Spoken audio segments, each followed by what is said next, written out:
With the first pick.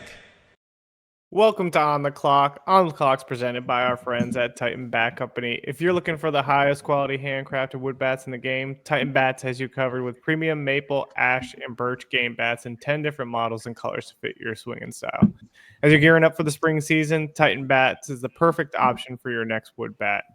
In addition to game bats ranging from youth baseball to softball to men's baseball, Titan Bats also offers award bats that make the perfect gift to celebrate a teammate, coach, or baseball fan in your life. Check them out at titanbats.com and use the code JB15 for 15% off your order.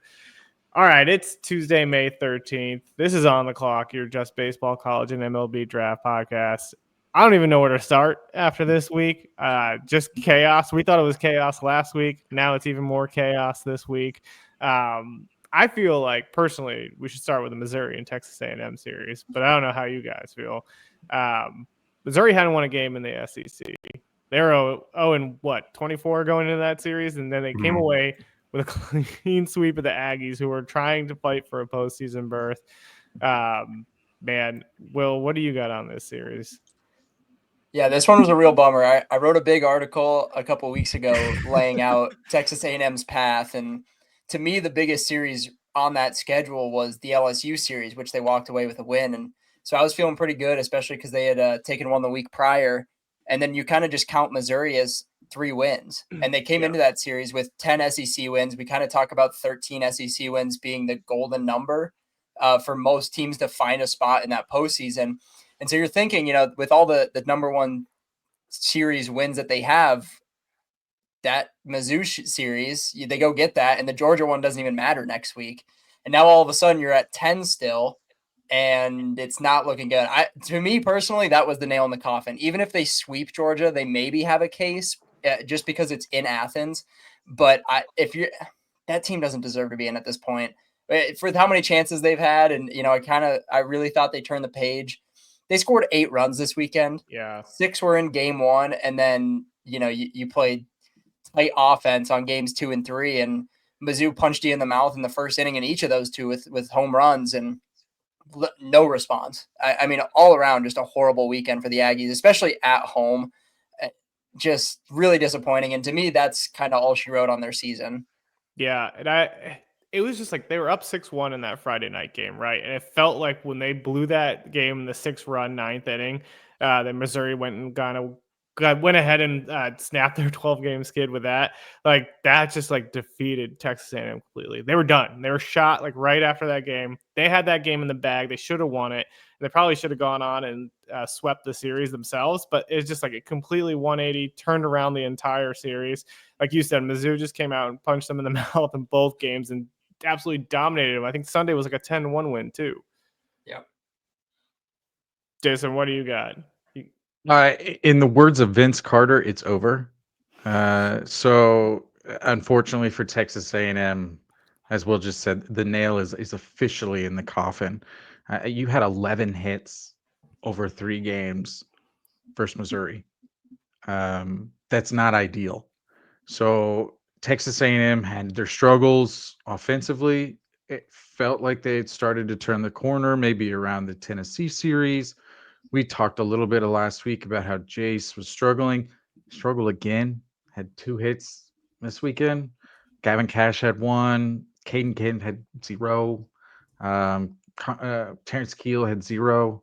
I mean, the offense, which at the beginning of the year, everyone said like the deepest offense in the country, just isn't producing. Now, there was one guy I do want to talk about for Missouri. It's Jackson Lovich. Yeah. Had a phenomenal weekend. Bat over 500. He had like a 1600 OPS. I think he had 17 total bases on the weekend, 8 hits. So he had a pretty phenomenal weekend against a very good Texas A&M pitching staff. If Texas A&M has anything this year, it's been a good pitching staff. Now Sunday was Sunday, but just to reiterate, I think this one's over. 59th in the RPI. They're now 100% going to be below 500 in the SEC. They did not have a good non-con. They're going to have to win the SEC tournament. Now, the nice thing is it's a single game elimination in the SEC tournament this year. So it's a little easier in the past. In the past, you sometimes had to beat the top teams twice. This time, it's just you can run the table. Now it's going to take a lot of their pitching staff, Mhm. but still, I don't see it at all. Unfortunately for the Aggies, I think that was the news. And they also have, a pretty tough test here at the end of the year. They play at Georgia. And Georgia is looking to solidify, a top probably 5 or so national seed. I think they're number 1 in the RPI right now. So, I mean, at best, you're looking at 2 wins. So at best, you're talking about 12 and 18 in the SEC, and that's just not gonna do it. Yeah. And you mentioned kind of the struggles at Jace too. And Tyler, this is kind of what I want to talk to you a little bit about is that this team was loaded with draft talent, right? Like Prager, Jace, you had Graham Grahovic, who was a big guy for 2026 MLB draft, or Gavin. Sorry, I always call him Gran, but I don't know why. What happened to these guys? Like the talent just like fell off the table. It seemed like Jace struggled, as Jason mentioned, kind of down the stretch here. He struggled at the beginning of the season. When he turned it on, that's when Texas A&M really started to win games. They got Caden Sorrell back, and Jace was kind of raking. But what did you see kind of just happen to all this draft talent? It's probably just a culmination of a lot of things internally ongoing, because obviously this is a team that went to Omaha last year, had their head coach leave within 24 hours, took the whole coaching staff with him, and then now you get early coming back. So, there's a lot of turmoil that happened in that time frame, and I just really wonder, what happened with coaching and what happened in terms of how these players kind of were affected by that. Yeah. But also at the same time, like you look at we talked about Jace. He's been super streaky this year. Started off rough, got hot at a good time, and now I think he's been like 2 for his last like 25 going into this series. And granted, yes, he had 2 bombs on Friday. Grahovic has the shoulder issue. Mm-hmm. He's out for the year. Sorrell comes in late from hamstring, and the stats on paper look good, but the data is kind of underwhelming a little bit for Sorrell as well. A lot of whiff. There's some holes in the swing. So, and that's not even to mention like Ryan Prager. His velocity's been down all year. So he barely got to 90 miles an hour on average last year. I think this year was something like 88 or something like that. And with, in my opinion, when you look at stuff like that, like when you have that kind of velocity, you really have to hone in on your command. I think the command kind of just took a step back this year compared to what it was a year ago. And that affected the fastball, it affected the slider, and it affected the changeup. It really just affected everything from the top down. And it's really tough too when you look at Prager. Like, this is a guy that turned down 3rd round money or higher from the Angels last year to come back and run it back with the team is now not going to the postseason. So that's a tough pill to swallow for him. So I wonder, what happens in the future with some of these guys that we talked about a year ago, like Shane Sadeo, who can get drafted, but also have to fight with this NIL money. Now you kind of look at that as like, well, we did this with Prager. It didn't really work out. Do we do this again? So there's a lot going on there. And I feel like I said, it's like a culmination of a lot of things kind of brewing into one in this season. And that's just really the gist of it. I think they're going to be the first preseason number 1 to not make the tournament since Arizona State in 91, I believe. Yeah. Or something like that. So definitely a tough pill to swallow. It's going to be a very interesting couple of months in College Station. Do we see a head coaching change? We'll see. I'm not. There was definitely a time where I was like, I really don't think they should do it, and then they got hot, and I was like, well, I think he'll be safe. And I don't know, getting swept by Mizzou at home. Trying to find a perfect analogy. It's like losing to the Carolina Panthers when Bryce Young had just come off the little benching that he had for Andy Dalton. Because you got to remember, like the Panthers, whoever they play, I think Luke Getsy got fired after losing to the Panthers. The Saints head coach got fired after losing to the Panthers. Daniel Jones doesn't have a job after losing to the Panthers. So, like, could Mizzou Tigers be the Carolina Panthers of the SEC? Maybe. I don't know. We'll see. I don't know, man. Will, what do you got? I know you had some smirks going over there. Yeah. I see this going one of two ways. And if you, as an administration of Texas A&M, if you really believe that Michael Early is the guy, you really have to lay into it. You know, I don't like the whole players going with if he stays, we'll play kind of thing. We just saw how that went 8 months ago. Obviously didn't go well. And then you have Gavin Grahovic's dad tweeting about it. Like, if they keep him, we stay. And it's like, do you really want to go through all that again? But at the same time, if you do keep him, you have to commit to it for at least 4 years. You got to let him get his own guys in and stop playing this let's keep guys in from the previous program. You really got to let him put his name on the program. So you really got to buckle up for 4 years. And if this is going to be one of those things that they hold over his head where it's, oh, well, what about the year that never was, 2025, the year that could have been, and he blew it. That's a lot of pressure as a head coach to continue on within that program. But if you have that inkling that he's not the guy, you got to pull a plug now, right? There's going to be a lot of people that are kind of circulating for the Mississippi State job, and a lot of those names will be interested in the A&M job as well. So if you don't foresee that being, you know, the future, you got to pull the plug this year. And if he's your guy, buckle up. And as a head coach, like I really do feel for him, because that's going to be a really tough thing with that fan base to have over his head, especially if they, you know, basically until they win a national championship, the whole thing is going to be, this is the guy that, you know, not tanked, but had it made for him, or supposedly made for him, and they couldn't even get into the tournament. So what's going to be next? So I feel for him. It's tough with the hitting, and a really good example, kind of what you were talking about with the offensive stuff. Hitting is super contagious in these kinds of dugouts. And when you have all that pressure on you, the whole team struggles. The best example in this lineup this year is Hayden Schott. He led the Aggies in offense last year in batting average. He had 60-plus RBIs. He almost had 10 home runs. He's hitting 244 right now. Like, guys like that, when the offense is clicking, like, those are the role players that would hit really well. Gavin Cash was a guy that came in that I was really high on in the transfer portal because of what he had done at Texas A&M. He's almost non-existent in that lineup, and he's not a qualified hitter. You know, he's not playing every game. He's a guy that, you know, if Jace was really mashing like he was last year, the pressure was off, he'd probably be in the lineup every day mashing like he did at Texas A&M. So I think it's just one of those things. It's like the perfect snowball of wreck. Like, it's just a bad situation across the board for this team. Yeah. Yeah, it's just insane. And I mean, like, I kind of agree with your point. Like, if you're going to fire early, you just got to clean house, right? You got to do a whole entire completely start over, clean slate.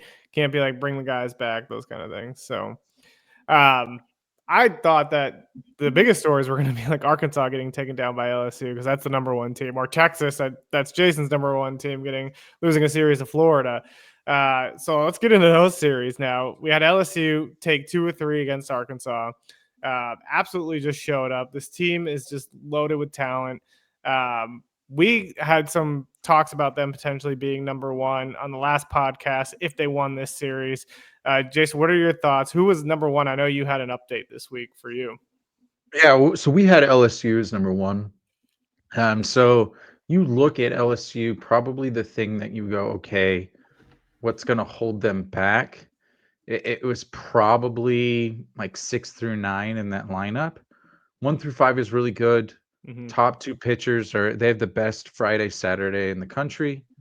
They have a very good bullpen. Shores looked phenomenal. Cowan looked pretty good. He wasn't dominant, but he didn't get, touched at all whatsoever. He did well. Meyer, I think he was a Nichols transfer. He really has only pitched like 10 innings. He struck out Vahiva Aloy, and it was dominant. He pitched 1 at bat that weekend, and part of me was like, why did he not keep going? Because he was pumping 98, 99, and he struck out Aloy on a wipeout slider. It's like, okay, if you're pumping 98, 99, and you've got a slider where you're getting probably a top 5 hitter in college baseball out, like, making him look silly, like, maybe keep that guy in for a little bit. It was pretty interesting when Jay got tossed. It was pretty early. They really kind of went almost to like a pitch by committee. And I was kind of in the back of my mind going like, would Jay have done this? Like, I mean, Schmidt, I think, pitched like 2 or 3 innings, or not two, like 2 or 3 batters. Newt like pitched like 1 batter. They brought in Williams. I think he did like a lefty, and then they took him out. Meyer, he only had like 1 AB versus Aloy. Like Sunday was very unique for them. Usually they kind of have like their 6 to 7 guys and they go. So part of me was like, would Jay have done this? Was kind of like the thinking in the back of my head. But at the end of the day, they're the best team in the country. They have, when you have 2 guys that can stand on top of their heads and get you 6+ innings of, sub 2 earned run pretty much every single weekend, it's very hard to beat you 2 out of 3. So I think they're going to be incredibly difficult in a super regional. And I think the fact that they're going to be a national seed, they're going to be very difficult in a regional. So they always say get out the pen and write it in ink. I think you can for LSU to Omaha, because they're built for a super regional. They're built for that Omaha final 2, that best 2 out of 3.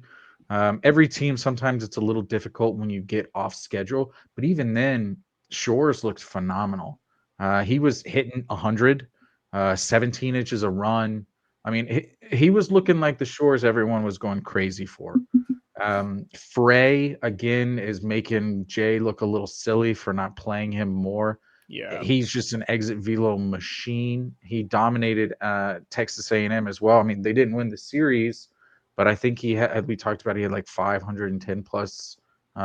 He had one against, I think it was Root. I think he had like 108 oppo, like 15-degree launch angle, just line drive.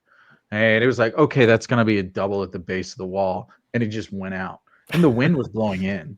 Like, there are a couple of guys, like, it's interesting because I've always thought like Aaron Bide, like him and Hernandez, like who's going to be the catcher. And I've always thought maybe like Aaron Bide. And I was talking to some buddies and I was like, well, he went crazy game 2. So I was like, okay, they're just going to pencil him in game 3. They brought Hernandez back and I was like, that was a mistake. And then like Hernandez's first AB, he went yard. So I was like, okay, I don't know what I'm talking about. Like they're such a deep team. Like I just feel like there's not a team in the country that has as many pieces they do.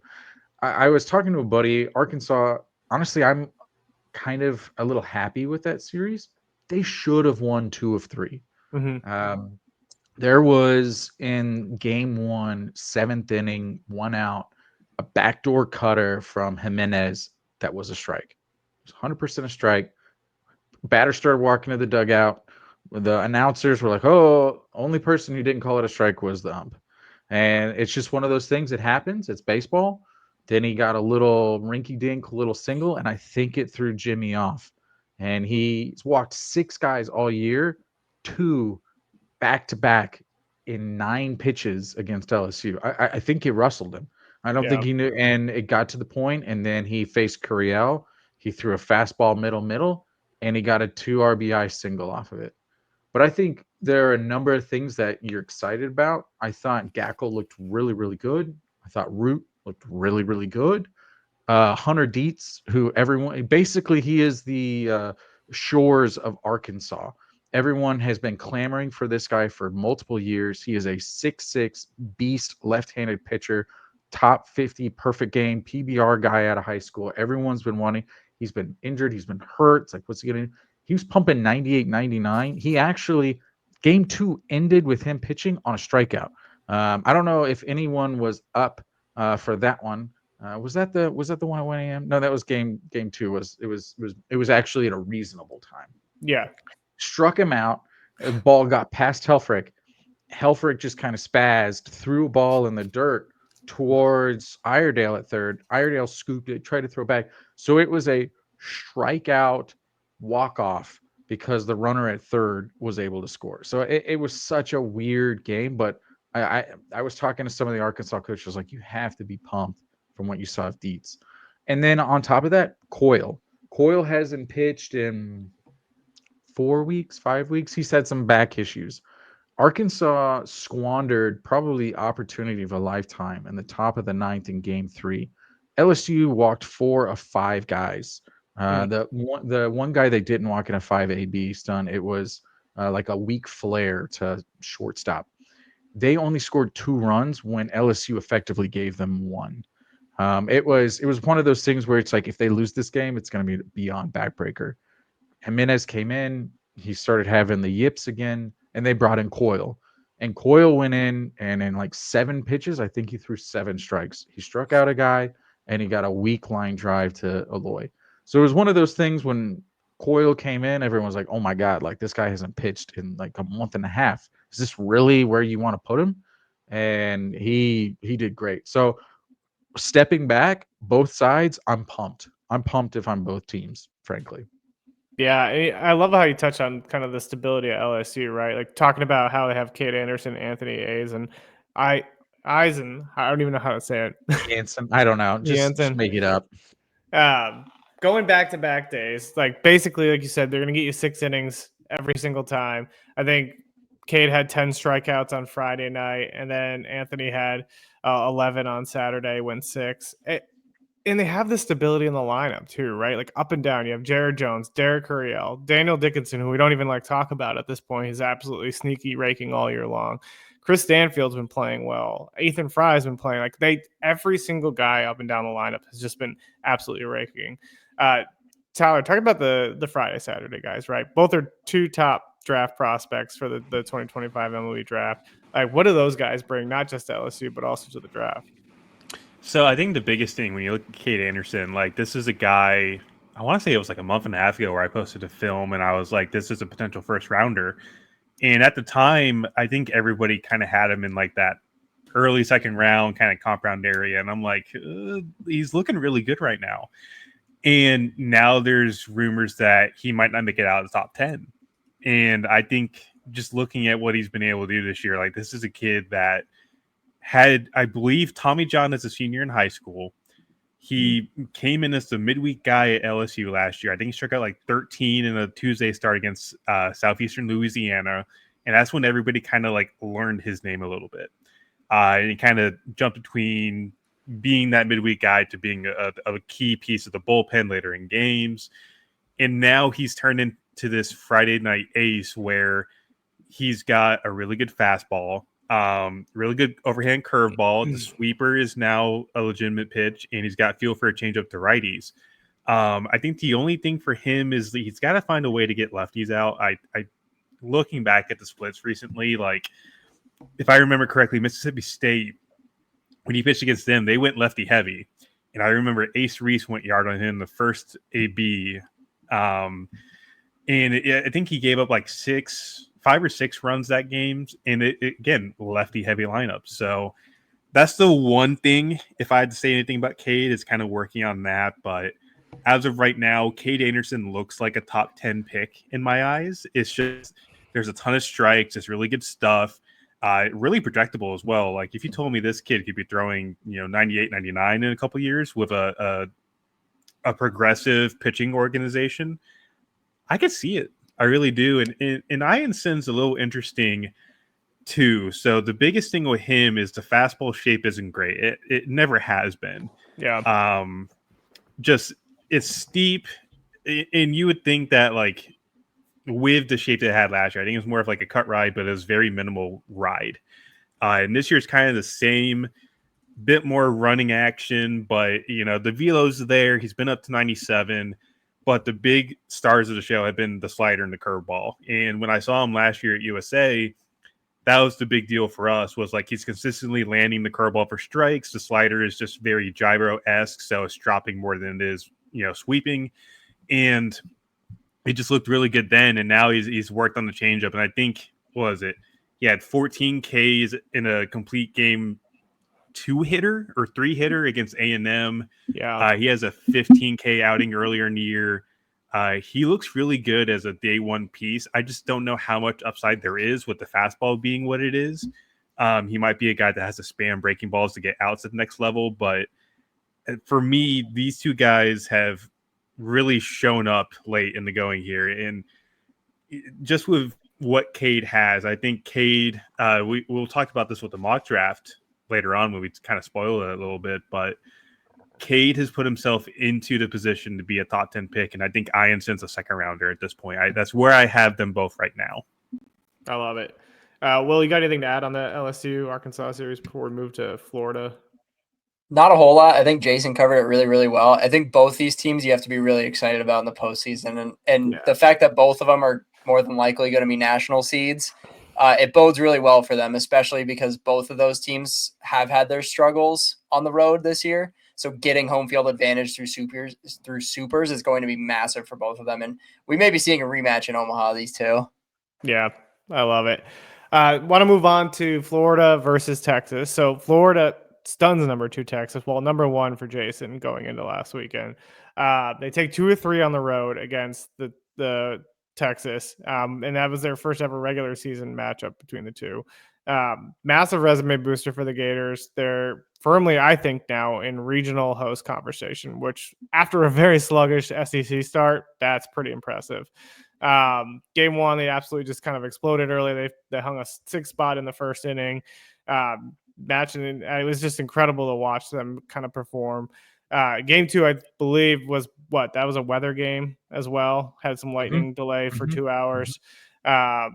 Texas went out and took that, and then Aiden King went out and dominated in Game 3. He went 7 innings, I don't know, shutout innings, 9 Ks, clinched the series win for them. Man, what does this mean for Florida for you, Jason? I think you nailed it one of your first statements. Yeah. So we had this team as the number 2 team when they went into the Tennessee series and they got swept. So Florida has been dealing with an incredible amount of injuries. If people haven't been following this team, it's pretty wild, the amount of injuries. A lot of teams can say like, oh, we've had an injury here, an injury there. They've been without their starting center fielder. They've been without their starting second baseman. Coppola has pitched maybe like a third of the year. He looked very good. I was talking with the Texas coaches. I was saying this guy is Randy Johnson reincarnated. He literally holds his glove the exact same way as Randy Johnson as well. Something tells me like this guy watched Randy and is like, I want to emulate this guy. Because you see him on the mound, kind of his persona, his movement. It is legitimately Randy Johnson, just like a 6'8", 6'9" lefty, just super, like almost like Chris Sale, like extension out to side. Tyler, maybe you can speak on that more because I know you know those fancy words a little better than I do. But I mean, for Florida, the fact that they've been able to weather this storm of injuries, and frankly, they're the hottest team in the country, and I don't even think there's a debate on that. Now, you could say maybe like the DBUs or the Southern Misses who have put together a ton of wins, or Northeastern, I think he's won like 20 games in a row, someone. But this is against Arkansas, Texas. I mean, all of these teams, they're not playing, Sisters of the Poor. They're going against some of the best teams in the country at Texas and winning 2 out of 3. And if it wasn't for that lightning delay, could they have swept? So they were winning before that lightning delay. It's one of the things where going into this series, I thought to myself, I think Texas has the edge because Florida is a kind of a free swinging team. It's like, okay, if you've got a group of guys who kind of can throw those sliders in the dirt, who can spot that fastball up, who can basically almost like that, it's a strike until it's not kind of a pitch. I think Florida struggles with that. I thought they did very well, basically waiting for Texas to make his mistake. And it got to Ruger like immediately. How many did they get? Like 3-4 runs in the first or the Friday? So, I mean, Ruger, I don't even think he lasted the full inning. So I think it was in the Arkansas series, Texas had like 34, 35 free passes if you were to count walks and hit by pitch. And I think Ruger had like 3 more in the first. And they were just like, we can't do this. We can't allow. And I think that's part of the thing. Like Max Wiener, like they throw strikes. There's 2 things that Wiener and Schloss do. Wiener, he's like, hey, you're going to throw strikes and we're going to make our defense like help you out. Schloss is, we're going to make those guys throw as many pitches as humanly possible, and you're either going to get a hit or you're going to walk. Like, if we talk about what Texas A&M struggled, I think their biggest struggle is they don't have Schloss anymore. That's kind of dictated that pitch count when in terms of like an at bat. Schloss the last 3 years, Texas A&M, Texas A&M, Texas, they've led the country in the number of pitches per at bat. So I think there's a lot that's gone into this, and I think Florida almost used that to their advantage. And massive kudos to the Florida coaching staff, because I think they had a straight going into the season. They knew they had a good squad, and unfortunately, they had to go fish a few times and struggled to like change out some of those cards. But now they've rearranged it to again make a wonderful hand. And I think what they're like 15th, 14th, they're somewhere in that top 16 of the RPI. It'll be interesting to see what I always say interesting to see. I need to figure out a better way to say this. But what will the NCAA do in terms of conference standings? Because right now they're 13 and 14. I think I was reviewing the past like 6 or so years in terms of RPI to hosting. It's not, your percentages aren't good if you're 15 or sub, in terms of if you're 15 and 15 in a regular season, it's not good for hosting. What are they? But that's if they go 2-1 in their last series versus Alabama, who's also trying to be a national seed / host / what are they? They're RPI 8. So if they go 2-1 versus an RPI top 10 team and they're already in the top, how are they not hosting? So for me, I said this last week, but it's going to be difficult for the committee, because they've got 3 to 4, we'll call them mid-majors, whose resumes are legitimate and they should / could be hosting. And then you have a horde of SEC schools that are like, hey, based upon RPI, we probably should be as well. Yeah, it's going to be tough. Will, for you, is Florida's resume, or not Florida's resume, but is Florida going to make it to Omaha?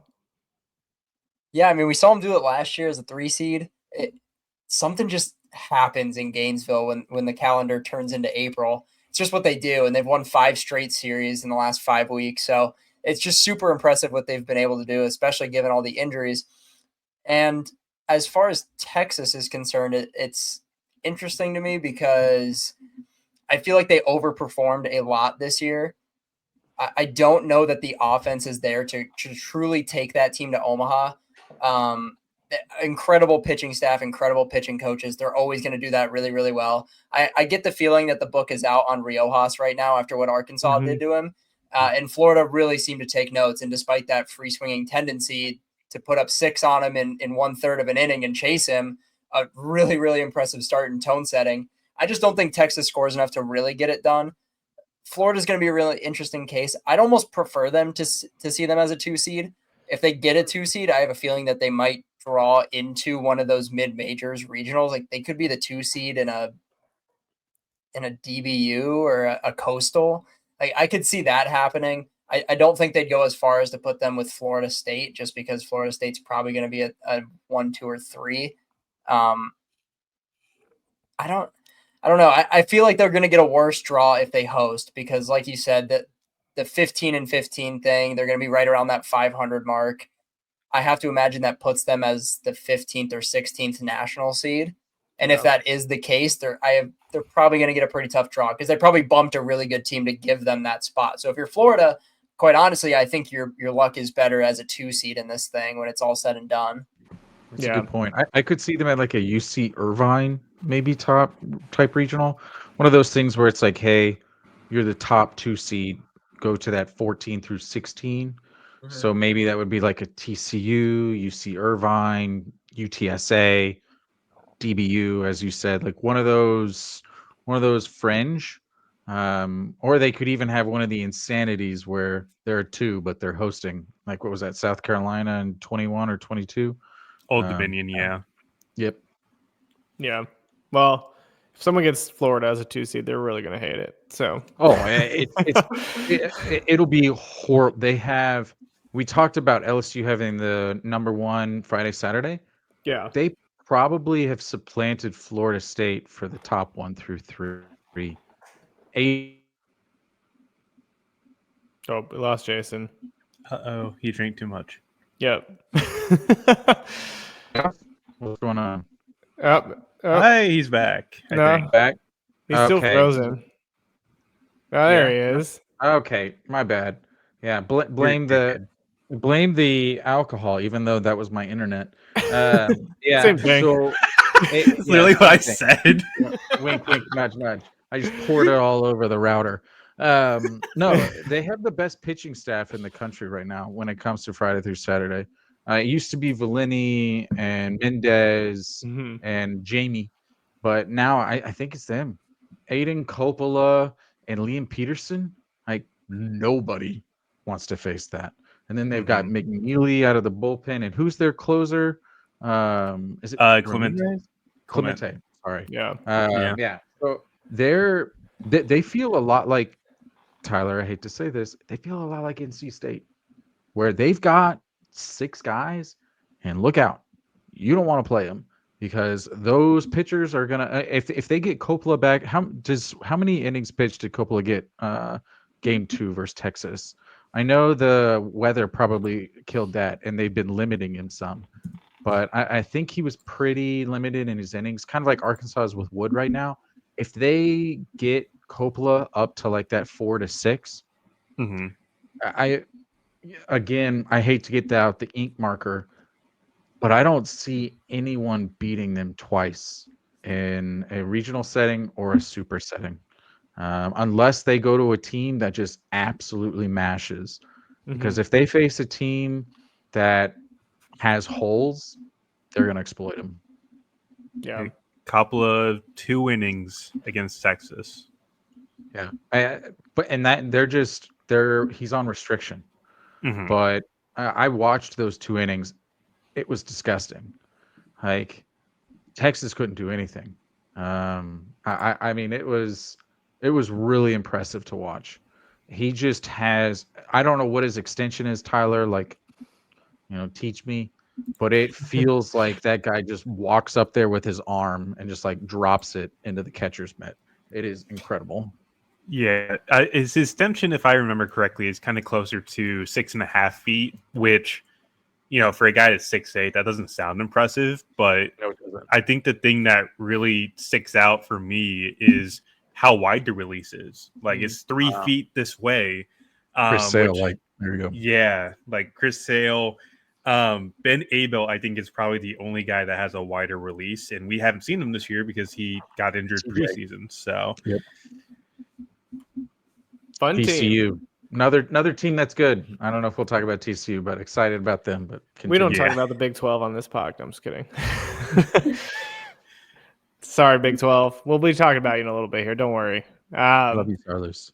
Last SEC series I want to get into is the in-state rivalry, Vanderbilt versus Tennessee. Got very chippy. Andrew Fisher hit a home run and probably tried to take on the entire Vanderbilt team while he was going around the bases, just screaming at everyone.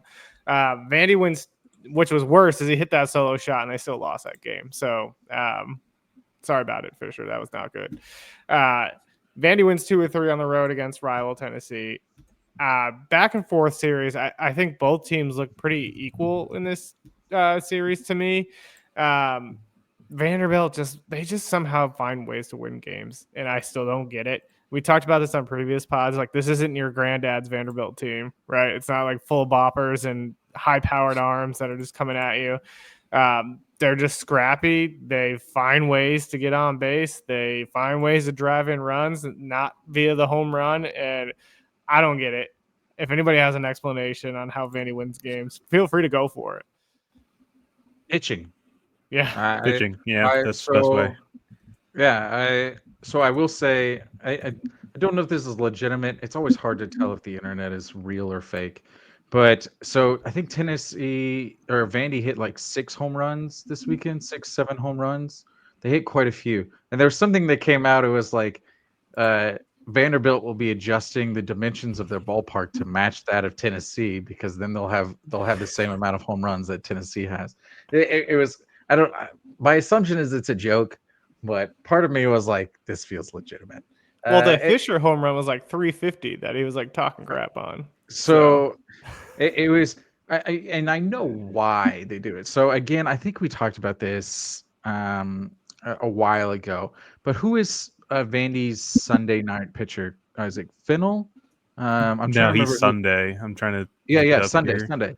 Yeah, so that's who he hit it off of. So Fennell, he legitimately, he's sitting there like bobbing and weaving on the mound, and the moment you make eye contact with him, he's going. Like it's an absurdly uncomfortable at bat. And so what they teach these guys now too is to stare at the plate, get your like bounds, like get ready, and then look at the pitcher. And so that's why Fisher was talking shit as he was around, because he was really like, hey, like go. That's just how Fennell pitches.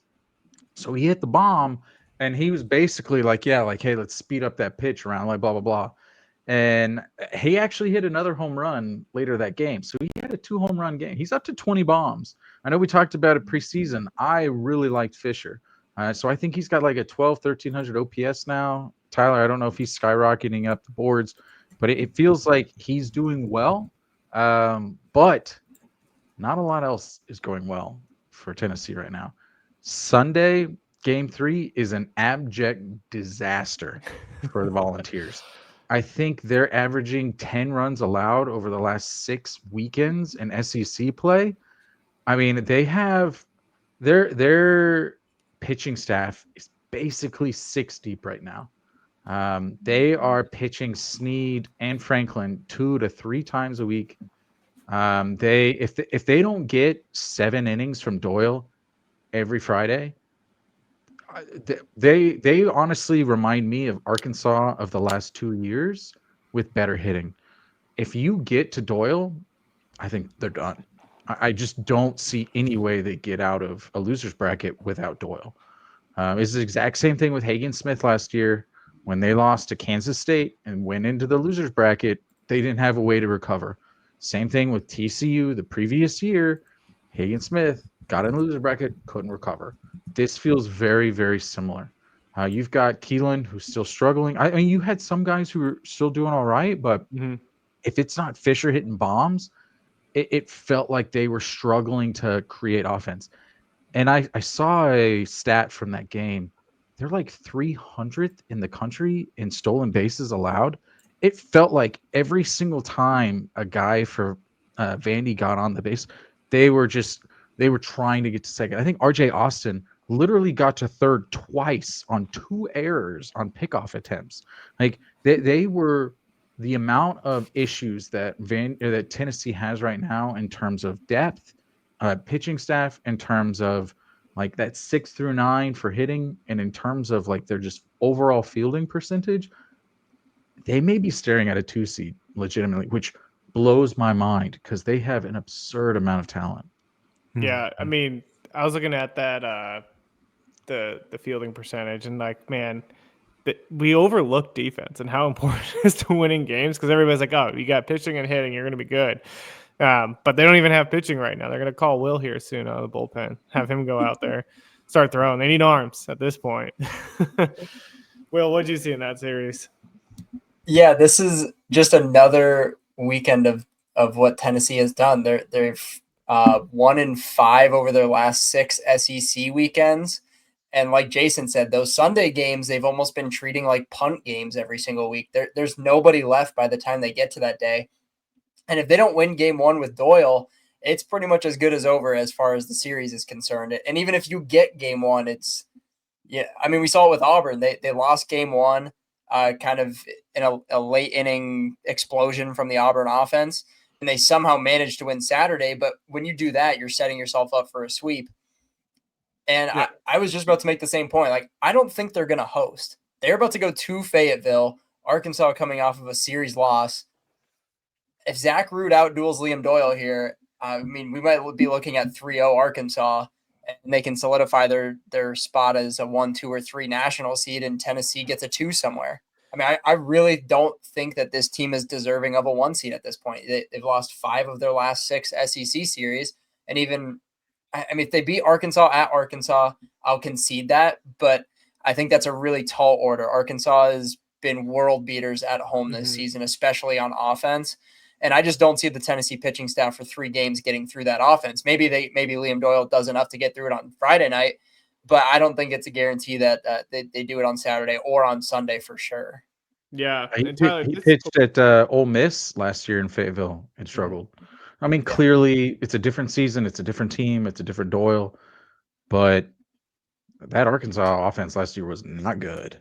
Yeah. So if they found something, he loves that high fastball. And if there's one thing Arkansas and the Schloss teams, whichever teams he's coaching, they do a good job, is hitting the pitches or swinging at the pitches you're supposed to swing at. And they do a good job of laying off. And I think Doyle does a great job of making guys swing and miss at bad pitches. And I don't know if he's going to, again, it's Doyle. He's the best pitcher in the country. I don't think there's really an argument for that right now. But if he's not going 7, it's going to be Snead. It's going to be Snead and Franklin. I mean, you can pretty much like write a script for Tennessee right now in terms of like their Friday and Saturday. And then Sunday is just what do we do?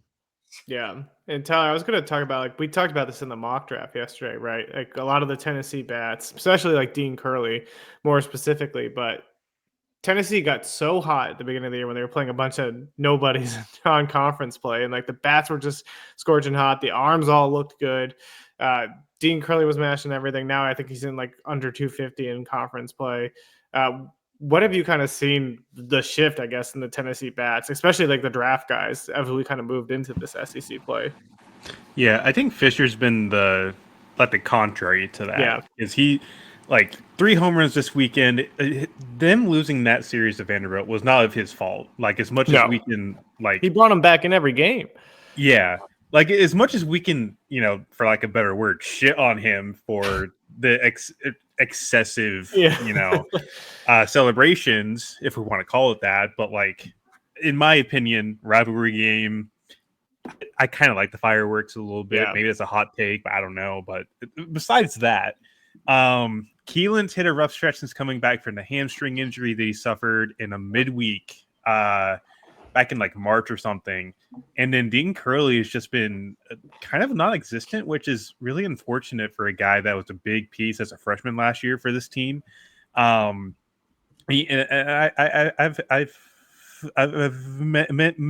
mentioned a couple times, like there's some times where Curley just doesn't look the same as what he was last year. Like last year, he was ambushing fastballs, did a really good job against velocity. This year is kind of a step backwards a little bit. Like, there's nothing wrong with a 80, I think it was like 83 or 84% contact rate against fastballs this year.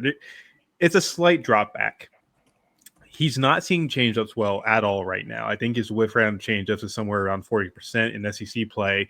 And he's being too passive, which for me, you're looking at passivity, like you're letting pitchers get to their best weapons early in counts for you, essentially. So like you're 3 pitches in, you got a 1-2 count. You've already fouled off a pitch that you're getting again. So the strikeouts have, I think, doubled compared to the walks, and he's usually a guy that walks a ton. So I kind of want to see an approach change a little bit, be a bit more aggressive, see if you can get your timing down on the fastballs and start ambushing it a little bit more.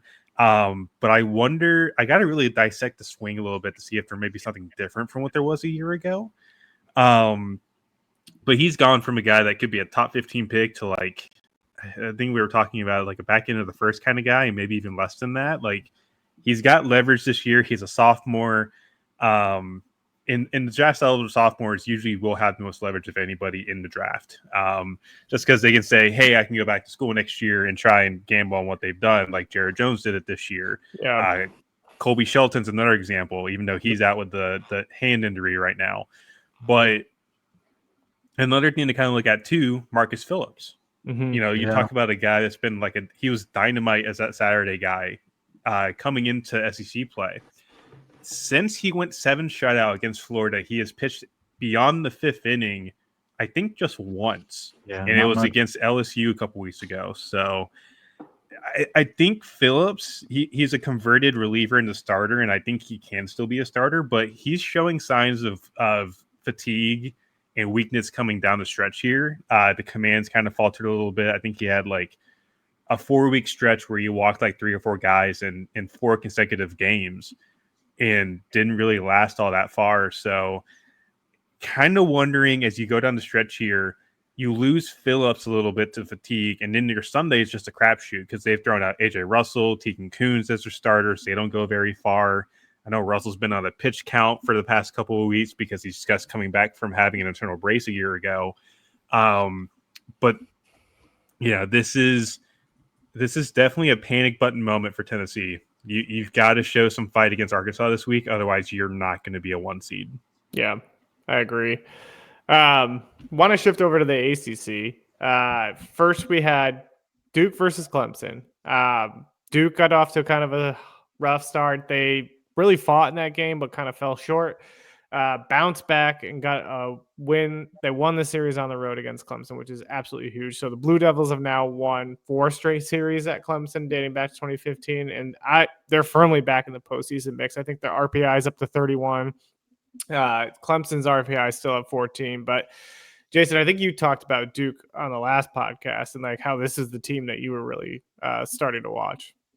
I mean, they're probably a top 5-6 offensive team right now. So if you were to look at them in terms of season, I think they're like top 15-ish. But I mean, they're 93rd percentile or higher in pretty much OPS, WOBA, ISO, weighted run created, weighted run above average, all of those things. Incredibly deep.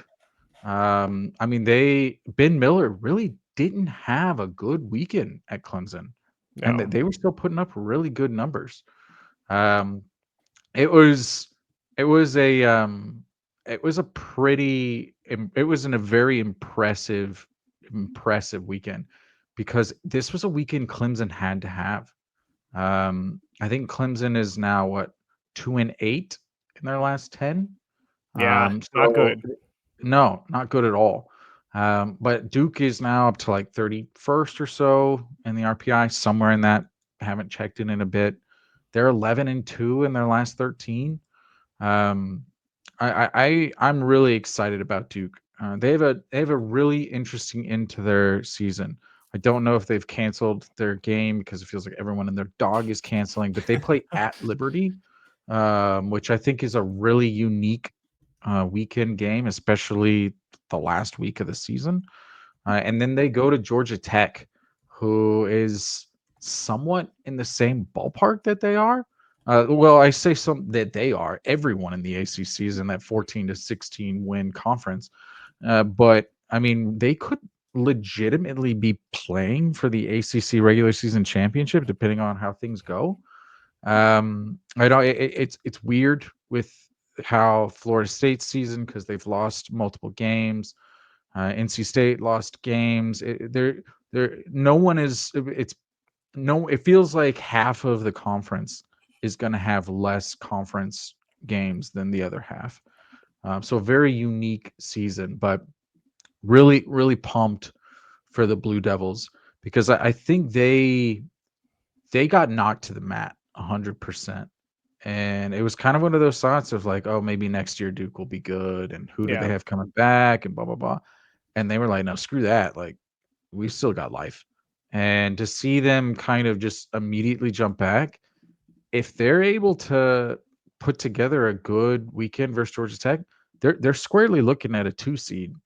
And they're a 2 seed that very similar to what we were just talking about Florida. Nobody would want to play because they are a very good hitting team 1 through 9. There are not many teams in the country that are a good hitting team 1 through 9, and Duke is one of them. Yeah. Tyler, this is your opportunity to go on your AJ Gracia soapbox. Yes, it is. I have his page up right now, so this is perfect timing. But I think the best way to describe AJ Gracia is going into the month of April, he was hitting like a $190, and just over the past month, he was hitting 260 at the end of April, which was already a stark difference from what it was a month prior. He's now already hitting 297 in, I think they've played like 6 games in May so far. He had a stretch of like 7 or 8 straight 2-hit games. And he's, I think, looking at the numbers here, 1, 2, 3, 4, 5, 6, 7, 8, 9, 10, 11 game hit streak right now. It looks like the AJ Gracia from last year. He's pulling the baseball with authority. He's not letting guys get to their weapons anymore, which is a great sign because he struggled with that at the start of the season where he was getting down 0-2 again. Just didn't feel like he had the timing down on everything, and it was really rough to watch as an outsider. But now he's got his timing back. I think he had a 4-hit game, he had 2 home runs the game after that as well against Clemson. He's back. That's the best way you could put it, which is great for my AJ Gracia 1-1 hype train next year, which admittedly, looking at it now, they've kind of dug into 26 class. May not happen, but a man can dream, right? Like, I would say it's fully possible that I'm allowed to dream on that. So, dream away. Dream I on. love it. Yeah, it's been very impressive to see what AJ's done over the past month and a half to get everything back, and now he's arguably one of, if not the hottest hitter in the country right now. Yeah, it's impressive. Will, you got anything else on Duke Clemson? Yeah, I think this is going to be a super dangerous team in the postseason. Like you mentioned, they hit really well 1 through 9. Even a guy like Wallace Clark has deep postseason experience from before he transferred into Duke. Even when you look at the pitching staff, and there's been some guys that have had struggles, Andrew Healy is the one that really sticks out to me because he had a really solid year last year, and that ERA has nearly doubled. I mean, he's a guy that can still come out and really shove it if things are rolling well. So him and like Kyle Johnson, whose an ERA is a lot more inflated than last year, these are guys that have done it before. And I wouldn't be surprised if they do it again, especially on the biggest stage. And Chris Pollard has done a spectacular job there. It felt like they were really knocking on the door last year. It was a really disappointing end in that regional with Oklahoma in the mix. And it feels like this is a year that, with how weakly they started, there was definitely some concerns around it. And it was, maybe it's just not the same group and, this, that, and the other. And those guys have really stepped up, and they've done such a good job on the Ivy to Duke transfer wave. Guys have been doing it for the last couple of years, and they're just going to continue to do it. The bullpen is still really solid. Reed Easterly has been fantastic out of the bullpen. We saw Gabe Nard go 7 strikeouts in 3 innings in relief in game 2, I believe. So this is a really complete team with a lot of postseason experience from last year and guys at different schools. So again, this is not a team that you want to see get drawn in your regional as a 2. No. Speaking of teams in the ACC that are getting hot, Virginia Cavaliers, they welcome Miami into town and they sweep them. We put Miami in our rankings last week. I think we had them at number 18. They just take that and then go and get swept by Virginia. It's kind of impressive what these bats are doing. We talked about how this is like the number 1 lineup in the country at the beginning of the year. They were number 2 on some people's rankings, I think. But the lineup just wasn't showing up all year. This weekend, Godbout goes 7-for-14, 2 doubles, 3 home runs, 7 RBIs. Henry Ford goes 6-for-16 with 2 doubles, 2 home runs, and 6 RBIs. Those 2 guys have been missing all year basically, and now all of a sudden these last 3 ACC series have just absolutely shown up and started to rake. Even Harrison Didowick hit a bomb. That guy was hitting 100 for half the season, and now he's finally up to 211. He's got 6 homers and 26 RBIs on the season. Aiden Teal's raking. Jacob Ferentz is raking. All these bats are just now finally showing up. I don't know if it's a little too late. Their RPI is up to 60 now. What are your guys' thoughts kind of on Virginia? I can kick off. First of all, I have to pat myself on the back because last week I did say do not be surprised when Miami gets swept by Virginia. And here we are 7 days later. We got to go find the clip. I think it's too little too late. I really think it is. Yeah. They squandered so many opportunities, especially when you look at the early season stuff. They had opportunities against good teams. They lost to Michigan in the Puerto Rico tournament. You lose to Oregon State when you had a good opportunity in Round Rock, and really struggled in that weekend too. They lost to Oklahoma in that weekend, and Minnesota nearly pulled off a win against them. And they just didn't find their footing for way too long. You dropped the series against Boston College to kick off ACC play. I really think it's just too little too late for this team, which is really unfortunate because now that the offense is hitting, that was going to be the calling card of the season. And I was right with you, Jared. This was an offense coming into the season that I thought was going to rival Texas A&M's. And here we are talking about both of them on May 13th, and neither of them are probably going to be in the postseason, which is really unfortunate that it turned out this way. But I do think it's too little too late. I think they'll have to make a big run in the ACC tourney to actually make that thing happen. But as far as at large, I don't see it happening. Yeah, Jason, what do you got? Anything? 100% agreed. So as much as I hate talking about the RPI, and we're not going to talk about it, it's just I almost to the point of insurmountable. I mean, we talked about how they had this phenomenal week, and they did. Their RPI is it's below Texas A&M. So we talked about how A&M, their season is on life support, if not over. Virginia is 60. They are 3-5 in Q1 games. They have 3 Q1 wins.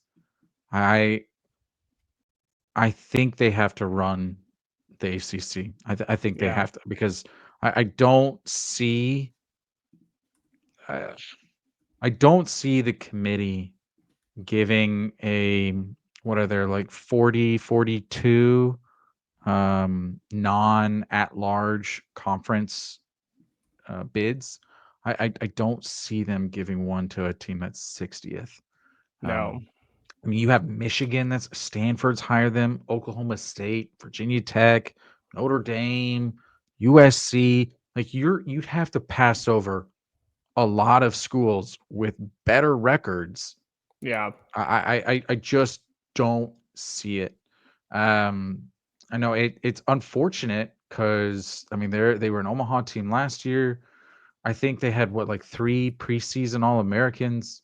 They had a lot, and everyone kind of penciled them in as, hey, these guys, they may not win it because A&M's so stacked, but they're right there, right beside them. Yeah. I know, Jared, you and I, we had some discussions about them at the beginning of the season. I was a little worried about their pitching. I never foresaw their hitting doing what it's done. No. So I think it's very similar to Texas A&M, that both of their resumes are so just objectively bad that unless they win their conference tournaments, which, correct me if I'm wrong, I think it's the exact same setup as the SEC. Single elimination, everyone gets in. Mm-hmm. So it's easier to win it. You don't have to deal with a double elimination. That it's actually better for the lower seeds. It's better all the way around. Everyone always frustrated, like, hey, if you're a top 4 seed, no one cares. Just get done with it. Pitch your game, get some people some ABs, get some inning pitched, get them out. And it's the exact opposite for teams who actually need it. If you actually need it, it's a quicker way to get you there. So kudos to both conferences for producing a much better conference tournament, but I don't see either A&M or Virginia making it. And I mean, we talk about 1 through 10 in the ACC all being 14 to 16 wins. They legitimately could be top 5 in the ACC, somewhere in that ballpark. And to be 60th in the RPI, Tyler, what happened to the ACC being better than the SEC? Like, help me out here. Oh, okay, looking around. Okay. Yeah. Where's Tyler? Tyler's not here at the moment. If you'd like to reach his number, please leave a message after the beep. Beep. Yeah. What were you thinking? End. Jason's just rolling Tyler over with a bus right now. No. I don't. Many people said that. I think it was a non-hot take at the beginning of the year, and I think maybe one of the issues is it's too deep. As stupid as that sounds, is that you have 10 teams, 14 to 16 wins, that when the stupidity of the RPI, if they didn't do the Oregon State math before the beginning of the year, they find themselves going like, shit, like we should have mathed this a little better. With our 14 to 16 ACC wins, we'd be higher up if we just played some road games. Because that appears to be all that really matters. Tyler, no comment. Tyler's still not here at the moment. If you'd like to leave a message, please leave it after the beep. Well, you were throwing a splitter there. I saw the splitter grip. So, Yep. yeah, okay, there you go. We did clip that, so we'll just retweet that. Okay, cool. Tennessee, if you need an arm, I know a splitter. I got a really good four seam. Okay. The best riding 65-mile-an-hour fastball in the country. Just going to put that out there. I know the Paul Skeen slider. I know the grip. Oh. You have your turbo splinter? Yes, I do. Yes, I do. You pronate? So Tony Vitello. Fun story. Kansas has an open bid, like an auction, and one of their auctions that you could purchase was a first pitch at the Cincinnati. So that was rough because I think they got swept that weekend. So sorry, Kansas. But I was talking with the Kansas coaches, and I was like, "Do you accept low 70s sliders? And if so, I'm going to need the TrackMan data." So I put in a bid for that, and unfortunately, I was outbid at the last second. So really disappointed that I wasn't able to make the Lawrence. But they literally had a bidding for the first pitch. So really unfortunate timing. We would have had that clipped and put that on Twitter. That would have been great. Great content right there. We'll go to the Big 12, I guess, for the last wrap up. I love Big. We need to talk more Big 12 because they get overshadowed. That in the Big 10, Iowa is leading the Big 10. What the hell? Continue. Sorry, Jared. Sorry. Yeah. I was going to take the negative take of the Big 12 and talk about the two teams that lost their potential regional hosting. We got Arizona loses a series to unranked Utah.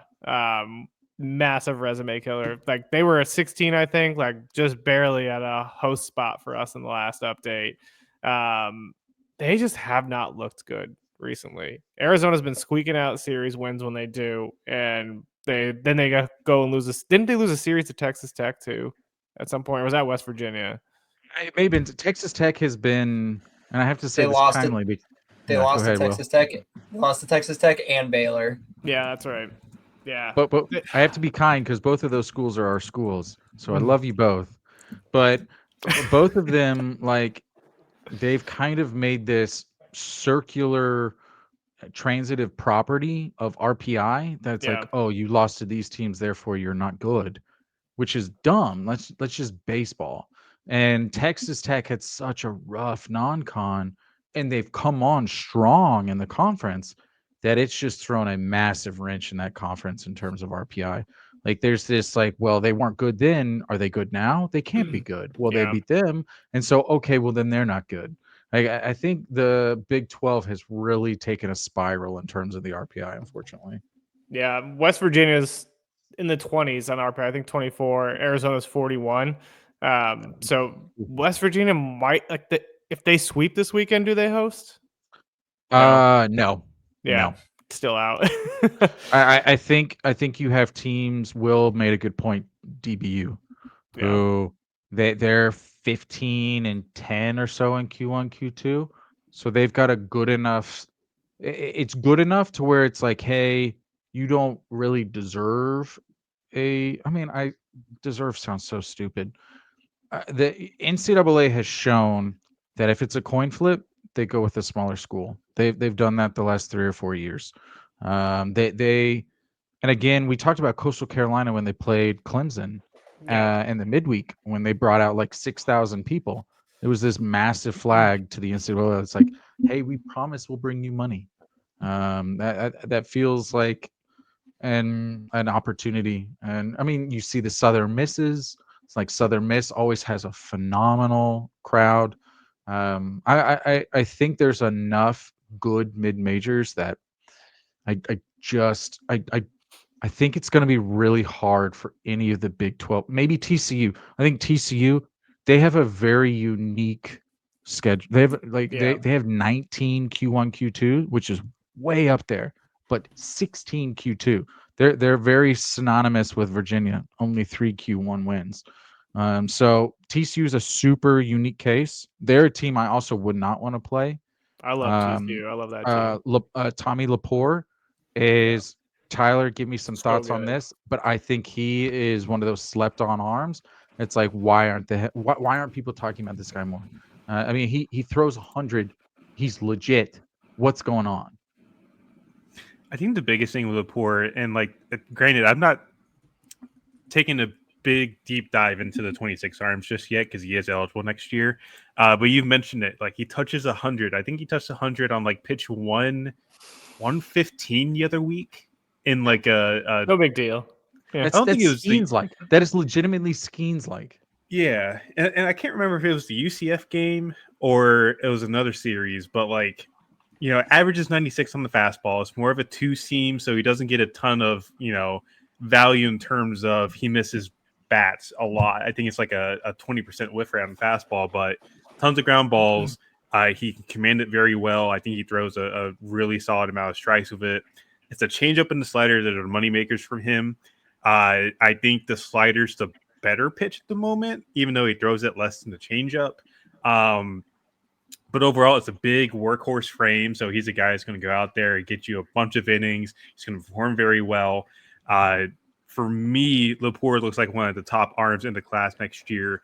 In looking back to kind of like as a bigger like net on the 26 class as a whole, the arms aren't quite as good as the bats. I think the bats are insanely good next year, and I'll have more on that in a couple of weeks when we kind of start diving more into it. Snyder. Snyder is going to be good. He's the draft eligible freshman, right? As a sophomore? Yes, he is. And is Franco the same way? No, since Franco reclassed, he is going to be 27. Mm-hmm. Yeah. Yeah, they have it's them, Auburn, and probably Florida and Kentucky. Those are the 4 teams that's like they're going to be good next year. Now you don't know what the portal's going to do because it's the portal, but they're fresh. Those 4 teams, there's like the top and then a long distance between it. Texas has some really Gonzalez and Volantis. Texas is also good, but I mean, it feels like. Now I'm thinking of LSU with all of their pitching arms. I don't know, but still, like the quality of freshmen for TCU is insane, especially from a bats perspective. I'm big on LSU, or I'm big on TCU. You're big on LSU as well, but I mean, like William Schmidt and Curiel. Yeah, Schmidt, Curiel, Case and Evans. I mean, they're going to be legit. It's. The rich get richer, as they say. And you know, Jay's already like thinking about like, you know, what's my portal class going to look like? So they went out and I think I got like 12 guys out of the portal last year.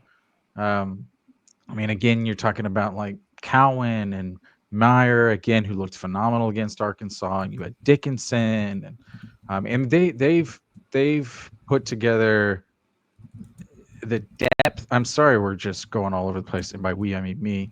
The depth of LSU is just absolutely ridiculous. Like their second team could make the NCAA tournament. There's zero doubt in my mind. Their second team could probably beat a mid-major or be a mid-major team.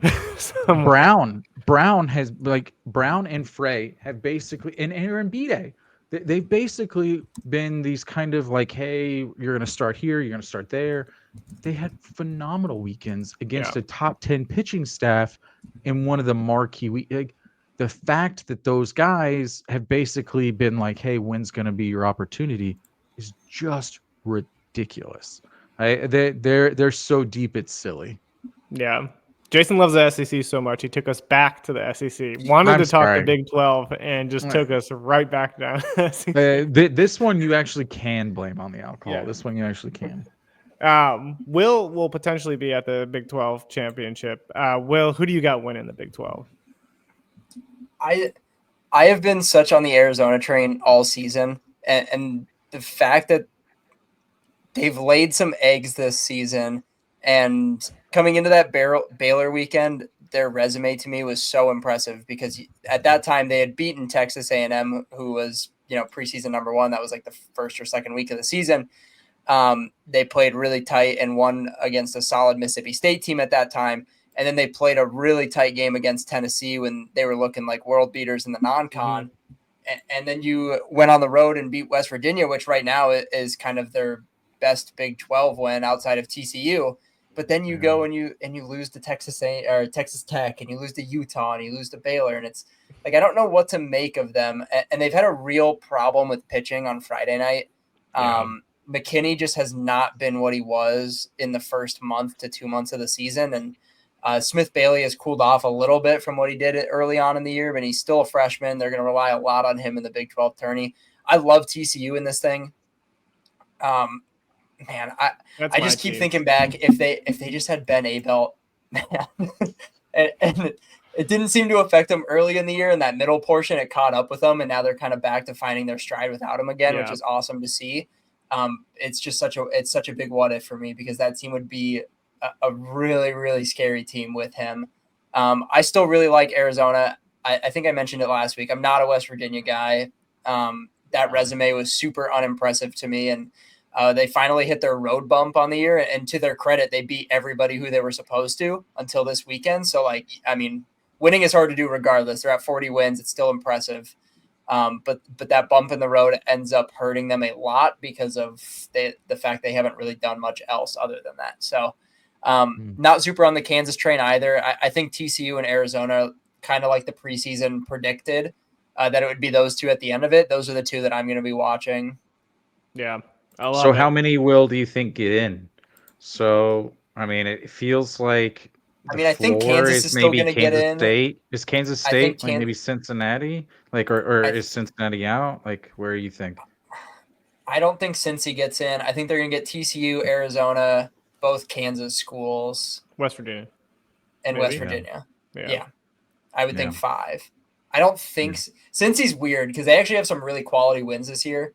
Yeah.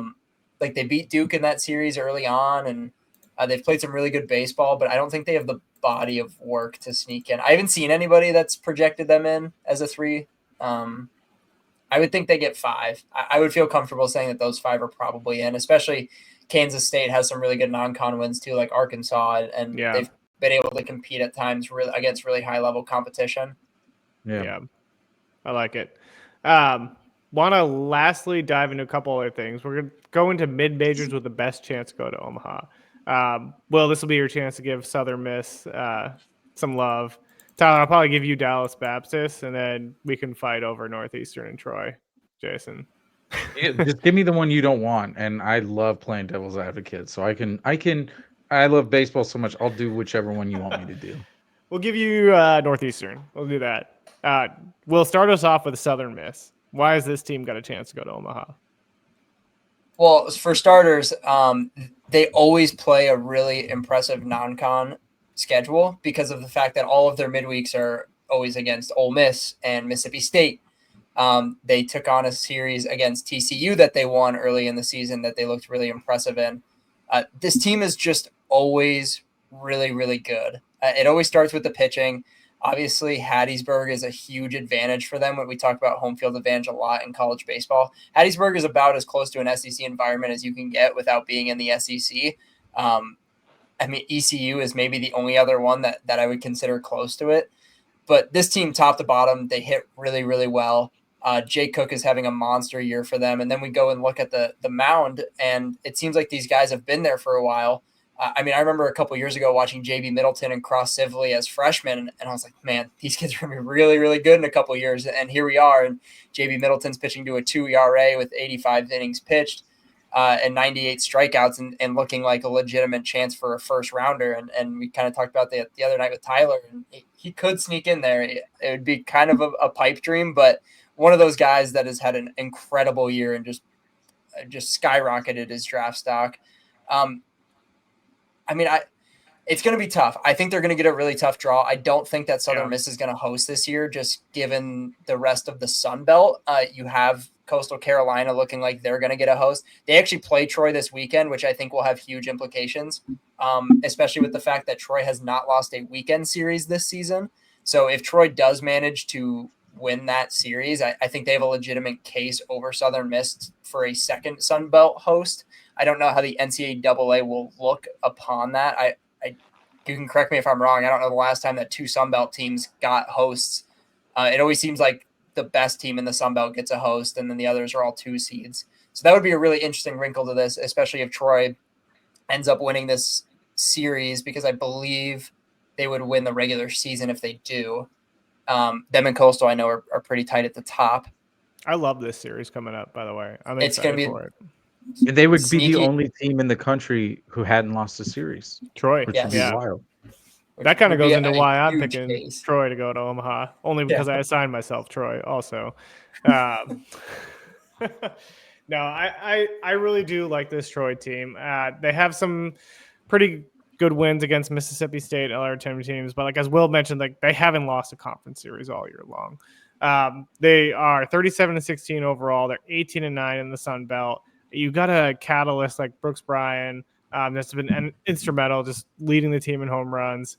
The lineup is a little shaky outside of like Brooks Bryan and Blake Cavell, who's hit 11 home runs this year. He's driven in 49. Stephen Meyer's been a good kind of table setter for them.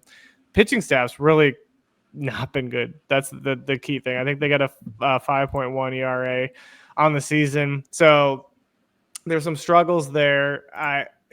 They don't really have a rotation outside of Noah Edders, who's been kind of the most consistent guy starting games. Garrett Gaines has been probably their best starter for them. He's posted a 3.88 ERA. But they win games. And I think this is a team that could make some noise. I don't know if I would personally pick Troy to actually go to Omaha, but they've been fun to watch in the Sun Belt, and I think they're pretty exciting as well. Will, you got any other thoughts on Troy? I know this is another team you've been following. Yeah, no, I'm 100% with you. The pitching is the big thing for me, and that's actually why I'm so drawn to Southern Miss, is because their pitching is so rock solid across the board. And another piece of them is that their lineup is not only deep, but it's extremely experienced with guys like Ozzie Pratt and Matthew Adams that have been fantastic for them too. I mean, they just have so many players that have been in the program for 2 to 3 years already. And that goes a really long way when you get to this time of year, especially for these mid-major teams that are going to have to travel into these hostile environments. Because like I said, Southern Miss probably isn't going to host. So to have those guys that have been in those situations before, and then you hit the road in a regional setting, it makes it seem a little more doable for those guys. Yeah. My last point on Troy is Skylar Meade. That's why they'll go to Omaha. Yeah. I'll let Jason go last on Northeastern. I'm good with that. I talk too much. Tyler, you saw Dallas Baptist early on this year. Got to see James Ellwanger and a couple other guys, Micah Buckham. Talk about that team and kind of what makes them pretty special. I think they're up to 20 in our ranks. Just really kind of a well-rounded team too. Yeah, this is a team that's won 40 games the past 2 seasons. They're probably going to do it again this year. They're like 19-5 in Conference USA. The biggest thing for them is they've had production on both sides in terms of hitting and pitching. Like Michael Tallo, who I was really high on as a draft guy before the year started, had a really rough start. Hasn't been hitting for the same kind of power he was a year ago. But then you look at the middle of the lineup, they have 3 guys. I think it's Nathan Humphreys. Who are the other 2? Chayton Cross is one of them. He's one of the bigger seniors. And I think it's Grant Jay as well, that all have at least 12 or more home runs. There's a big run producers in there. Then you throw in guys like Jake Bennett's been pretty solid this year. I think Tom Poole's been injured for a little bit, but he's performed well when he's out there on the field. So they've got a well-rounded lineup. But the pitching, they've had some injuries this year. I think Luke Petit has not pitched since like the second week of the season. He's been out for the whole year. I have not seen any reason as to why he's out, but he was the guy I was high on before the year, and like Avery Duncan was their best recruit coming in, and he's not really performed all that well in a limited sample size. But Mason Peters, coming from JUCO, has been admittedly their best closer so far. Ryan Schweed comes from Villanova. He kind of fills their grad guy that throws strikes from the left side and keeps guys off balance. Essentially, he doesn't walk anybody, doesn't strike anybody out, but I think he's had like 7 starts. He's performed well. Gerard Jenkins has taken a bulk of their bullpen innings. I want to say he's been splitting between starting in bullpen, but he's been reliable on both sides.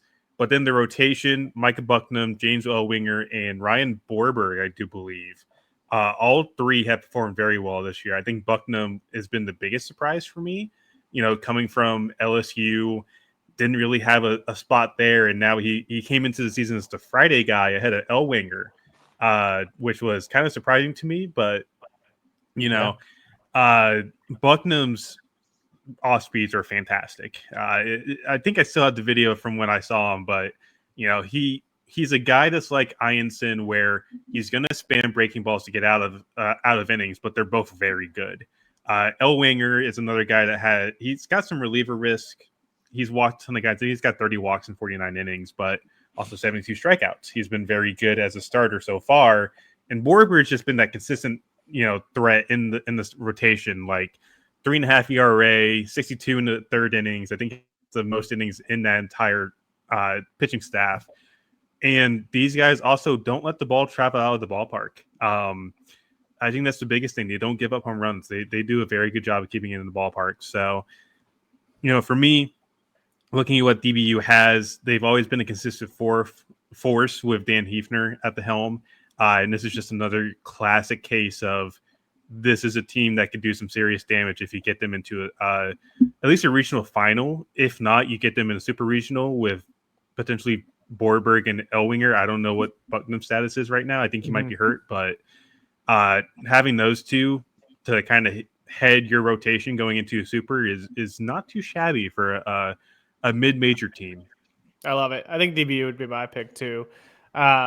Jason, wrap us up. Become the biggest Northeastern Huskies fan in the world and tell us why Northeastern's going to Omaha. So, as with most things that I do in life, I'm going to circle this back to Arkansas. So, 2021, Northeastern actually went to Arkansas as a 3 seed.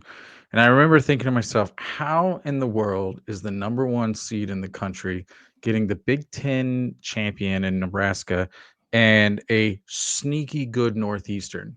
Just a very well-coached, good team. This team this year, they are number 1 in OPS allowed.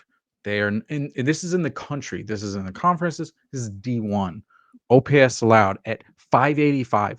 Opponents on average have a 585 OPS. It's hard to be a sub 600 OPS as a hitter. It's kind of like, go over there with your eyes open and, swing and try to make contact. Their average is 585. A 7% walk rate leads the country. 3.2 K per walk is like 99th percentile.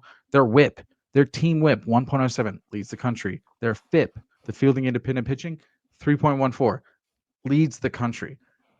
Whoever gets this team as a 2 seed is shitting bricks because they are the best pitching staff that no one is talking about. They have 4 guys in the top 200. Charlie Walker is maybe one of the top 10 relief pitchers in the country.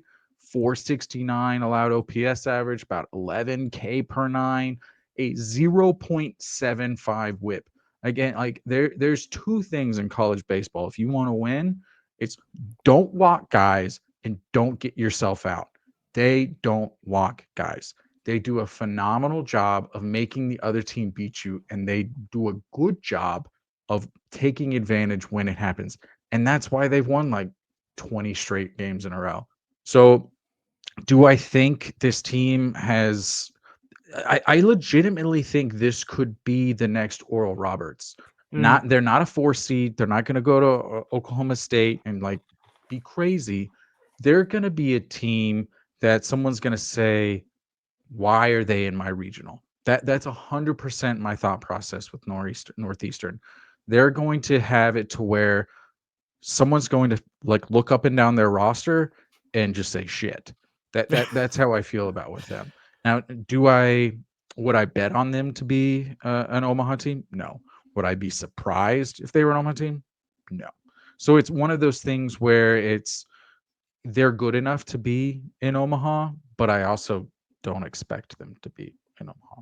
Yeah. I felt like I was starting to argue with myself there at the end, but 2.99 ERA for the team, by the way. Under 3. It's ridiculous. It's ridiculous. Dumb. They have 5 guys, 5 with a sub 1.0 whip. No, 6. Like that is so crazy in college baseball because everyone's always trying to throw that breakout slider in 0-2, 1-2, and then they get to 2-2, and then they pucker up and get to 3-2 and walk the guy.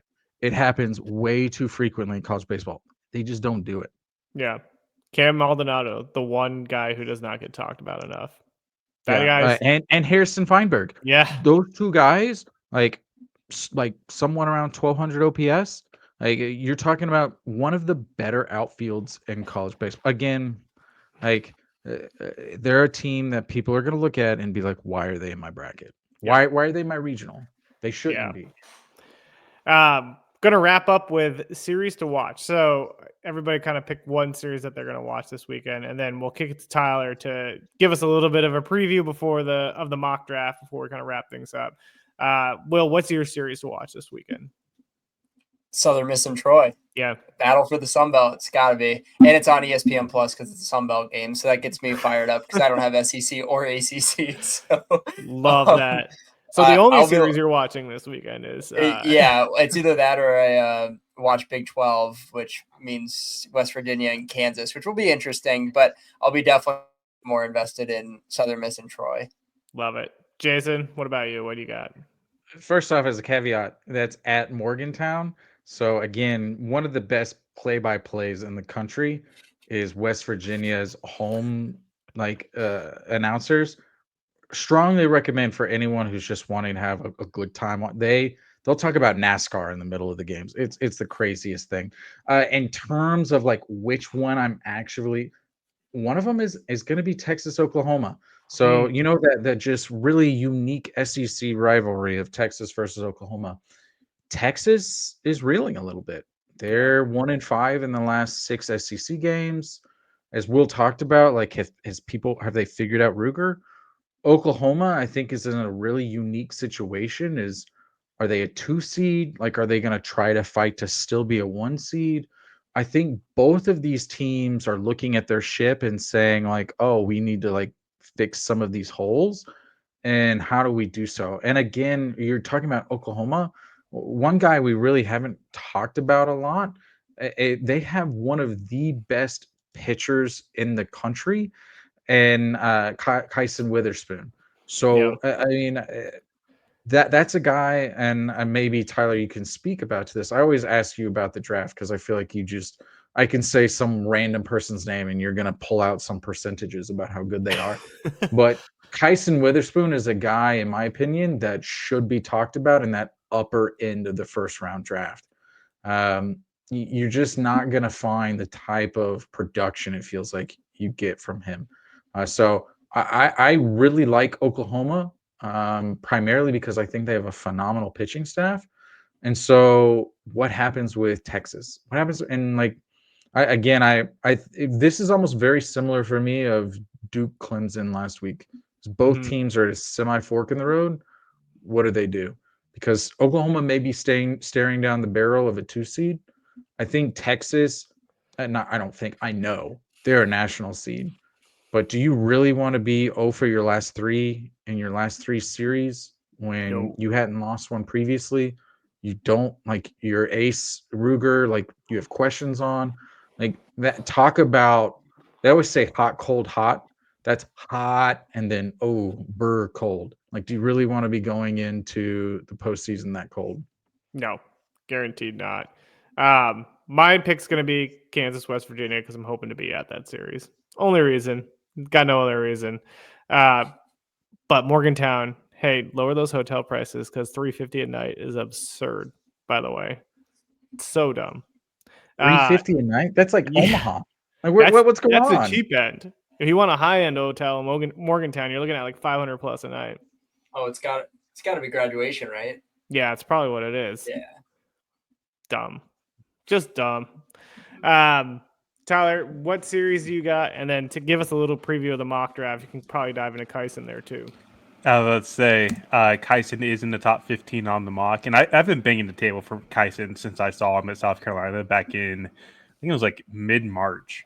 Because when I saw him, he was 94 98 the whole outing. And, looking at a guy that came into the year, like, command was a big question mark. He walked like, I think in his regional performance last year against Oral Roberts, he went like 6 innings after having like 70 pitches through 3, had walked like 6 guys, but still showed out very well to get them into, I think, the winner's trail into that bracket. But this year's been a complete difference maker for me. Like, he's changed the arm action, so the command's been better. He can get a little bit out of whack a little bit. And I think it's because of that arm action itself. Like, it's very short. It's that short arm action that you kind of look at with guys like Chris Paddock, I think was a guy that had that same kind of arm action. And he's also going to be coming off a start this week where Kentucky kind of lit him up a little bit. And by the way, Kentucky sweeping Oklahoma. That's another thing we haven't talked about. And Tyler Bell also. Tyler Bell has been one of the best freshmen in the country, and nobody has talked about it. He's reached base in all but one game this year. Yeah, he's been fun. So I wanted to touch that turned there. Down. Wasn't he drafted in the second or third round? Second round, yeah. He was picked in the 60s by the Rays, and he turned down significant money. That's staring $750,000 like in the eyeballs and saying no. Like, that's wild. And it looks like he might get more next year. He's eligible as a sophomore. He should. Yeah. He looks like a first rounder from here. Just looking at the data, like, I think ever since mid-April, he's really turned a corner in terms of whiffs, because he's not been bad on fastballs at all this year. But he had struggles with advanced secondaries to start the year, and he's gotten adjusted to that now. It's really been manageable, kind of looking at the data, but that's a complete tangent. Like, Kyson looks like a top 15 pick to me right now. I was enamored from the get-go. He's added a cutter. The curveball has really looked good this year. The slider's been a difference maker. Like, it looks very, very good. And I think he's going to be a guy that goes relatively high, especially if we have college pitching off the board very, very quick at the top of this draft, because there's no college bats whatsoever. But in terms of what I'm looking at this weekend, like, I will be in South Carolina for Cade Anderson at minimum this week, and then getting to Duke for Georgia Tech, because they are in Duke this week, or at Duke this week, rather. But the ACC series I'm looking forward to the most, Miami Notre Dame. Oh, Miami's coming off a road series sweep at Virginia.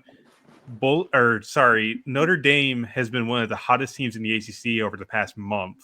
Carson Tinney has been one of the hottest hitters in the entire country over the past month and a half. Yes. They have a very exciting trio of freshmen, like Bino Waters. There's 2 other guys. I can't remember their names right now, but Bino's the big one.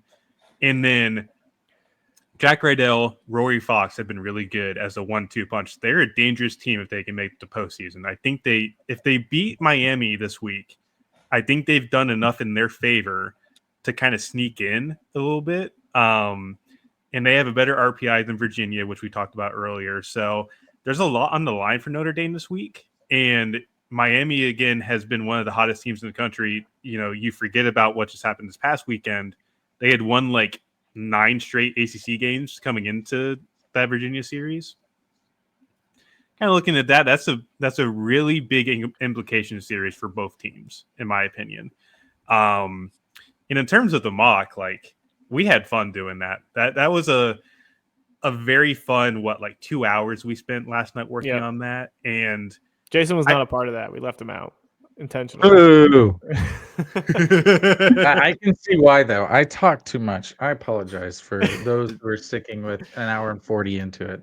I try not to, but I love the game too much. If you guys are still here an hour 40 in, you are a trooper. And this is why we have timestamps, so people can listen to the sections that they actually want to listen to. and people can skip Jason's talking. I know. We have timestamps for Jason, so when Jason's talking on the pod, you can just skip right over that. Yeah. But I think the best way to describe this mock for at least the readers at home is yes, we're trying to get accurate stuff. We're trying to get information, but that information is just so tough right now, especially in a class where there is no consensus 1-1.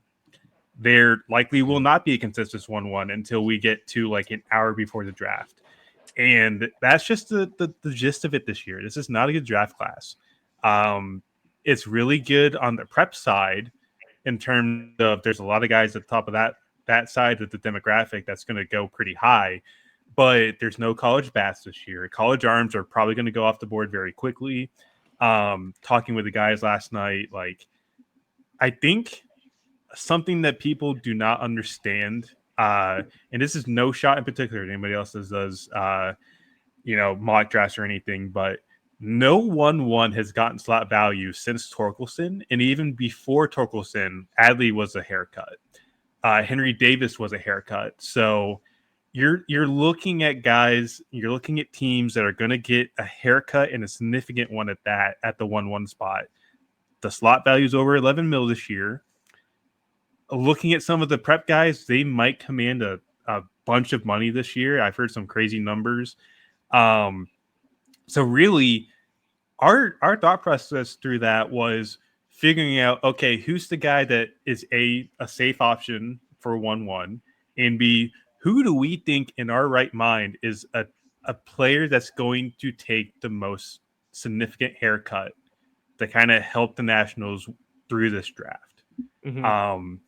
And that's the best way we could describe it. So it's a mock that kind of goes based off our gut feel, but it also does have some information and some draft strategy involved, like with the Orioles and the Brewers are two teams, for example, that we kind of have some strategery on. So there's a lot to kind of go on that. I'm really excited to get it out there because I think I feel confident right now in this chair saying I think we did a good job doing what we can at this point and at this stage. Like, yeah, we're likely not going to learn much of anything over the next month or so, but no, like at this point, it's our best effort. We're putting it out there. And I feel very confident that this is going to be somewhat close to what we see on draft day. So we'll see what happens. But, it's a test in futility is what I always like to call it. It's like there's no way we're going to be right on this at the end of the day. It's a fun little exercise. Yeah. So that's basically the best way to put it. The mock's going to be fun to read. There's going to be some surprises. And it's really just based off our gut feel at this point. But there is some information mixed in there that I think some people will enjoy. Yeah, and the mock draft will be dropping on Thursday morning. And we will also have articles coming out on that that will go over like best fits for each team in each division. So we'll have the person we mock to that team in those articles, but we'll also have like two other guys that might be good fits for that spot too, because as we know, no mock draft is going to be accurate. So basically, we've covered it all in an hour and 45 minutes. Chaos in college baseball. That's why it's been so long. Chaos in the MLB draft. We're excited. We're going to have a selection show live stream coming your way. We're going to be doing a ton of MLB draft content the closer we get to the draft. Playoffs are around the corner. Tyler will be at the ACC tournament. I'm trying to get down to the SEC. We'll be at the Big 12. Jason will be hanging out. Good times. We got a lot of content coming your way. I'll be in the middle of the portal. It's already going insane. Portal season. And we'll have off-season portal content coming too. 150 college players baseball went in today. I think like crazy. 60 softball. So D2's already opened up. D1, you're able to. So a couple of guys that some outlets put like, oh, they entered. They've been in there for a week. It's just now people are starting to find out about them. So yeah, it's one of the things where if you don't have grad school opportunities, you can put it in before, or if your coach leaves, like for example, Mississippi State, like those guys could go in early. But everyone else, they have to wait till like June 2nd, June 3rd. Softball is like May 18th. So I'm about to be crazy busy, which will be fun. Yeah. Will any of us enter the portal? Who knows? We don't know. We'll find out. Yeah. Jason will tell us if any of us enter the portal. There's already 2,000 baseball players, and it's absurd. Absurd. Love it. But we'll have plenty of content coming to your way. Until next time, we'll see you next week.